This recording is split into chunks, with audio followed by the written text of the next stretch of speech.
ஆண்டவராகிய இயேசு கிறிஸ்துவின் நாமத்தில் காலை வாழ்த்துக்கள். இன்றைய மன்னா, முதிர் வயதுள்ள புருஷர்கள் ஜாக்கிரதையுள்ளவர்களும் நல்லொழுக்கம் உள்ளவர்களும் தெளிந்த புத்தியுள்ளவர்களும் விசுவாசத்திலும் அன்பிலும் பொறுமையிலும் ஆரோக்கியம் உள்ளவர்களுமாய் இருக்கும்படி புத்தி சொல்லு.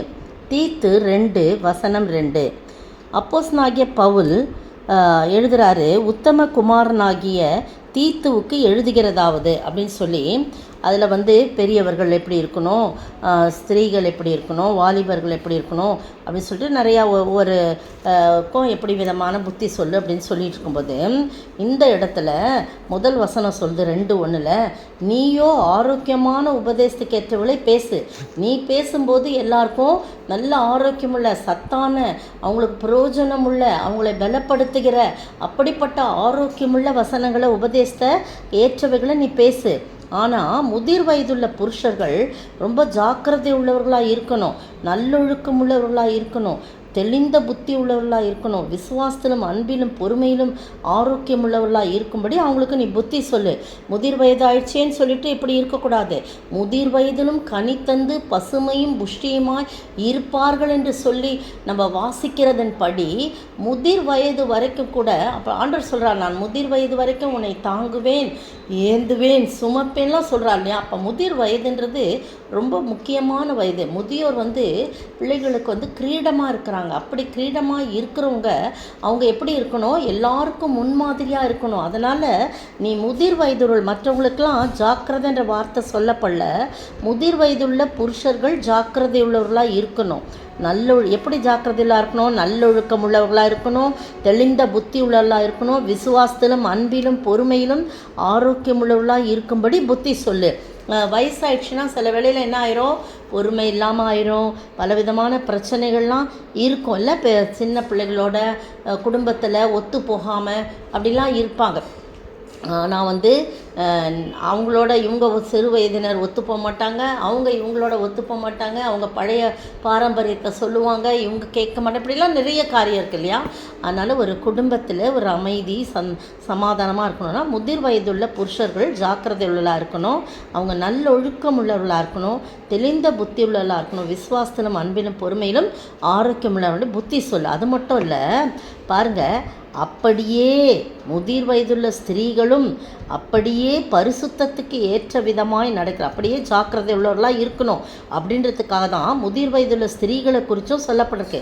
அப்படியே பரிசுத்தத்துக்கு ஏற்ற விதமாய் நடக்கிறவர்களும் அவதூறு பண்ணாதவர்களும் மதுபானத்துக்கு அடிமைப்படாதவர்களுமாய் இருக்கவும் தேவ வசனம் தூஷிக்கப்படாதபடிக்கு பாலிய ஸ்திரீகள் தங்கள் புருஷனிடத்திலும் தங்கள் பிள்ளைகளிடத்திலும் அன்புள்ளவர்களும், அப்படியே வரிசையாக போட்டிருக்கு யார் யாரெல்லாம் போட்டிருக்கு. நமக்கு அது வேண்டாம், இதை மட்டும் எடுத்துக்கலாம். முதிர் வயதுள்ள ஸ்திரீகளும் அப்படியே பரிசுத்தத்துக்கு ஏற்ற விதமாய் நடக்கணும் அப்படின்னு போட்டிருக்கு.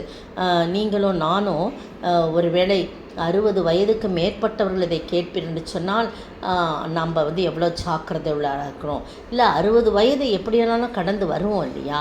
அதனால் இப்போதிருந்தே நம்ம ஆயத்தப்படுத்தி, கர்த்தாவே நீர் எங்களை ஆயத்தப்படுத்துங்க, நாங்கள் ஜாக்கிரதை உள்ளவர்களாய் நல்லொழுக்கம் உள்ளவர்களாய் தெளிந்த புத்தி உள்ளவர்களாய் பரிசுத்தத்தை காத்து கொண்டு விசுவாசத்திலும் அன்பிலும் பொறுமையிலும் நாங்கள் ஆரோக்கியமுள்ளவர்களாக இருக்கும்படி நாங்கள் ஜாக்கிரதையோடு இருக்க வேண்டும் சொல்லி ஒவ்வொரு நாளும் நாம் செபிக்க வேண்டும், கர்த்தரிடத்தில் செபிக்க வேண்டும். ஒருவேளை வாலிப பிள்ளைகள் இதை கேட்டுக்கொண்டு சொன்னால் ஆண்டவரிடத்தில் கேட்கணும், என்னுடைய பெற்றோர்கள், என்னுடைய பாட்டிமார் தாத்தாமார்லாம் அப்படி இருக்கணும் ஆண்டவரே, அவர்கள் எங்களுக்கு முன்மாதிரியாக இருக்க வேண்டும், நாங்களும் அவர்களை பின்பற்றி நடக்க வேண்டும், அவர்கள் வயதை நாங்கள் அறும்போது அவர்களைப் போல நாங்கள் மாற வேண்டும் சொல்லி ஒவ்வொரு வயதினரும் என்ன செய்யணும், ஜாக்கிரதையோடு இந்த உலகத்தில் வாழணும்.